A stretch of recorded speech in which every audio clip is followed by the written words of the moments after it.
सुनहरी तितली और परियों का देश। सुंदरपुर नाम का एक छोटा सा गांव था। वहाँ गुड़िया नाम की एक बहुत ही भोली और दयालु लड़की रहती थी। गुड़िया को प्रकृति से बहुत प्यार था।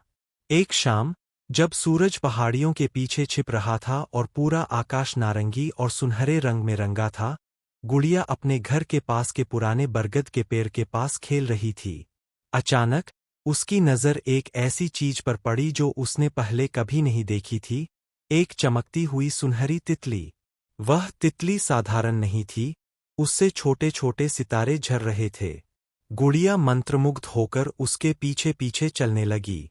तितली उड़ते हुए बरगद के पुराने तने के पास गई, जहां अचानक एक छोटा सा लकड़ी का दरवाज़ा खुल गया। गुड़िया ने जैसे ही उस दरवाजे के अंदर कदम रखा, वह एक दूसरी ही दुनिया में पहुंच गई। वहां का नज़ारा देखकर गुड़िया की आंखें फटी की फटी रह गईं। वह परियों का देश था। वहां का आसमान गुलाबी था और दिन में भी तारे ऐसे चमक रहे थे जैसे दिवाली के दिए हों। फूलों से हवा चलने पर मधुर संगीत निकलता था। सबसे अद्भुत थी वहां की नदी, जिसमें पानी नहीं बल्कि नीला शहद बह रहा था।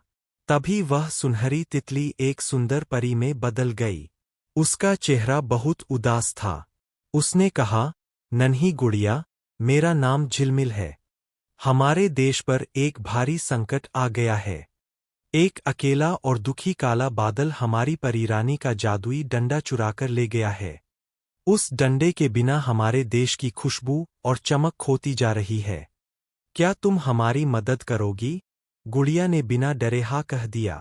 परियों ने गुड़िया को जादुई, उड़ने वाले जूते दिए। जैसे ही गुड़िया ने उन्हें पहना, वह बादलों की ओर उड़ने लगी। बहुत ऊपर, एक अंधेरे कोने में उसे वह काला बादल मिला। वह बहुत जोर जोर से रो रहा था, जिससे बिजली कड़क रही थी।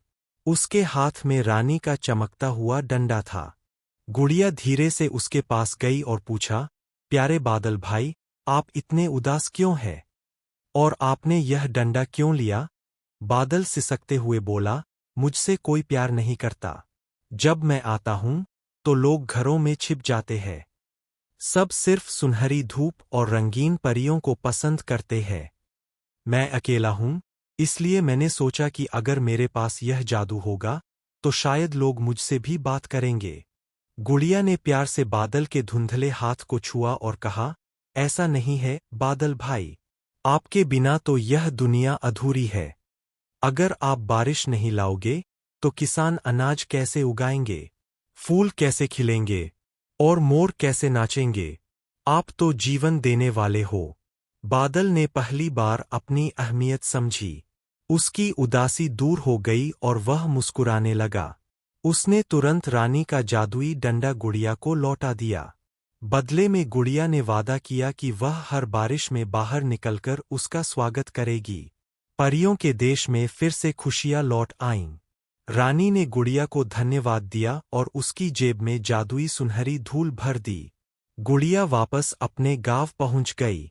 जब वह बरगद के पेड़ से बाहर आई, तो उसे लगा जैसे वह एक बहुत सुंदर सपना देखकर आई है।